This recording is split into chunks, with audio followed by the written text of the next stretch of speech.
Seperti antum sibuk membaca SMS, WhatsApp, BBM. Coba lowongkan di antara waktu-waktu antum sehari berapa kali buka HP. Baca Al-Quran. Baca Al-Quran. 5 ayat, 10 ayat. Coba lihat nanti jeda waktu saja antara azan dan iqamah, atau jeda waktu lagi nunggu azan kalau antum lagi di kantor, atau jeda waktu selesai pekerjaan duduk sebentar habis minum air. Coba lowongkan waktu antara minum air, hitung detiknya pakai stopwatch. Minum air anggap 15 detik. 15 detik antum pakai baca Al-Quran. Coba lihat berapa ayat yang antum dapatkan. Baca. Kalau tidak kapan nih? Ingat, dalam ibadah harus dipaksakan baru bisa. Kalau kita tidak paksakan diri kita, tanda kutip, tidak paksakan sholat malam, tidak paksakan berpuasa, tidak paksakan bersedekah, tidak paksakan mengambil Quran dari rak atau membuka aplikasi Quran di HP dan dibaca, tidak paksakan menjenguk orang sakit, tidak paksakan hadir di majelis ilmu, tidak bakal pernah bisa. Karena syaitan selalu menghambat kita. Allah mengingatkan dalam Al-Quran masalah itu. A'udzu billahi minasyaitonir rajim, walladzina jahadu fina lanahdiyannahum subulana. Orang-orang yang jahadu fina artinya berusaha memaksakan diri menuju ke perintah-perintah kami, jalan-jalan kami, meninggalkan larangan-larangan kami, maka kami akan pandu dia menuju ke jalan-jalan kami. Lanahdiyannahum subulana. Kami mudahkan mereka untuk mengamalkannya. Karena prinsip dasarnya dalam masalah ibadah, ikhwan dan akhwat sekalian, sekali kita ketinggalan ibadah itu, sulit sekali untuk mengulanginya. Puasa Senin Kamis, kenapa antum gak puasa nih? Saya masih bingung kenapa ada orang gak puasa. Antum mati kalau puasa. Alasannya hanya karena panas, alasannya hanya karena kantor. Lalu kapan panas itu hilang? Gak bakal hilang.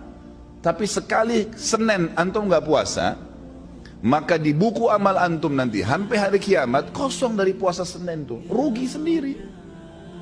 Ini butuh sebuah keyakinan, ada janji Allah di situ. Dan maghrib nggak kemana-mana, akan datang maghrib itu, akan datang maghrib. Kita akan buka puasa, Allah bukan menzalimi hambanya. Syaitan akan terus membisikkan dari pertama kita mau sahur atau bahkan mungkin tidak sahur, kamu tidak sahur nanti lemas. Itu semua godaan syaitan tepis. Manusia itu bisa hidup tanpa makan, tanpa minum minimal 3 hari. Tidak makan, tidak minum bisa hidup 3 hari. Gak usah antum khawatir gitu.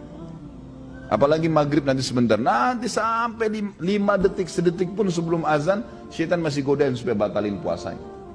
Dan dia akan kalah pada saat dengar azan, antum minum. Makanya kata Nabi SAW, "Lis-sha'imi farhatan." Orang yang puasa punya 2 kemenangan dan kegembiraan. Farhatun inda fitri, gembira yang dia dapatkan pada saat buka puasa. Di sini makna hadisnya bisa berarti kegembiraan pada saat dia minum karena hausnya hilang, bisa kegembiraan karena dia berhasil mengalahkan syaitan. Dia akan dapat pahalanya. Wa farhatun inda liqa'i rabbi, dan kegembiraan pada saat dia bertemu dengan Tuhannya. Saya sering sampaikan di pengajian saya, kalau seandainya kita masbuk sholat subuh 1 rakaat, mungkin ada uzur, mungkin sakit perut, anggaplah, ketiduran, anggaplah. Tapi uzur ini hanya akan melepaskan kita dari hukuman Allah Subhanahu wa taala, kalaupun di perbuatan itu ada hukuman. Tapi ingat, kehilangan pahala nggak bisa diperbaikin. Beda antara orang yang ketiduran masbuk 1 rakaat dengan orang yang dasarnya memang bangun dan tiap hari dia paksakan dirinya untuk mendapatkan dari rakaat pertama. Beda pahalanya, walaupun sama-sama hadir subuh. Dan yang masbuk 1 rakaat sampai hari kiamat, dia tidak akan pernah bisa memperbaiki kekurangan 1 rakaatnya itu. Coba kalau kita masbuk misalnya, pas datang imamnya sudah rakaat kedua, masih bisakah kita bilang, imam maaf kembali ke rakaat pertama untuk kita ikut dari awal takbiratul ihram? Gak bisa. Berarti orang yang ikut dari awal sama imam, dari Allahu Akbar sudah dicatat pahala oleh malaikat, dari iftitah sudah ada pahalanya, dari Al-Fatihah sudah ada pahalanya, dari surah yang dibaca ada pahalanya, ruku ada pahalanya, gerakan dan bacaannya, itidalnya, kemudian terus 1 rakaat sujudnya. Bukankah kata Nabi SAW, ya, Tidak ada seorang pun yang sujud satu kali untuk Allah kecuali Allah akan tinggikan derajatnya. Waktu seorang sahabat berkata, ya Rasulullah, saya ingin bersama dengan anda di surga. Kata Nabi SAW, ada yang lain kau minta? Dia bilang, tidak ada ya Rasulullah. Itu saja, saya ingin bersama anda di surga. Pandu saya untuk itu. Kata Nabi SAW, bantu saya agar kamu bisa bersama saya di surga dengan memperbanyak sujud. Sekali kita kehilangan sujud, tidak bisa diperbaiki. Nanti kita sujud memang. Tetapi kata para ulama, orang yang masbuk, yang dia dapat berjamaah, dapat pahala jamaah, gitu kan? Yang dia masbuk yang tersisa, itu akan mendapatkan pahala yang bukan berjamaah lagi. Artinya berkurang kan gitu. Dosakah dia? Tidak dosa. Nggak ada hukuman di depan Allah SWT karena dia ada uzur ya. Tetapi perlu jeli teman-teman sekalian memahami bahwasanya tidak bisa terulang peluang ibadah itu. Saya pernah menemukan seorang ibu dengan anaknya miskin, luar biasa pakainya saya lihat gitu. Saya habis ta'lim di kampung Melayu. Kemudian saya keluar, dia beri isyarat, minta uang gitu. Saya memang sudah niat mau membantu. Saya bilang sebentar bu ya, karena saya lihat ibu itu duduk di bawah pohon gitu. Saya memang sudah niat mau memberikan apa yang saya dapatkan dari ceramah diberikan oleh majelis taklimnya. Kemudian saya sholat dulu bu, buru-buru karena saya takut iqamah, waktu itu sudah azan. Saya pun pergi ke sana, kemudian saya sholat berjamaah. Saya lupa nih kalau ada yang minta tadi, habis sholat duhur, saya selesaikan juga sholat nafilahnya di situ ba'diyah duhur, baru saya pulang, baru saya kembali. Mobil saya parkir kebetulan di dekat majelis taklim dan dekat pohon yang ada ibu minta-minta tadi. Subhanallah tuh saya kembali, tiba-tiba saya lihat pohon tersebut, saya teringat, wah ada tadi ibu yang minta nih. Mana dia? Saya cari nggak ada. Cari keliling nggak ada, sampai saya naik mobil saya 3 kali, ikhwah sekalian putar balik di situ. Nyari ibu itu mana? Sudah nggak ada, sudah pergi. Pada saat itu subhanallah Allah masukkan dalam hati saya penyesalan yang luar biasa. Khalid berapa menit tadi itu? Berapa detik kamu korek kantong kamu untuk kasih ke fakir miskin ini? Sekarang dia sudah pergi. Kamu mau dapat pahala dari mana dari orang ini lagi? 3 kali saya putar nggak ketemu sama orang itu.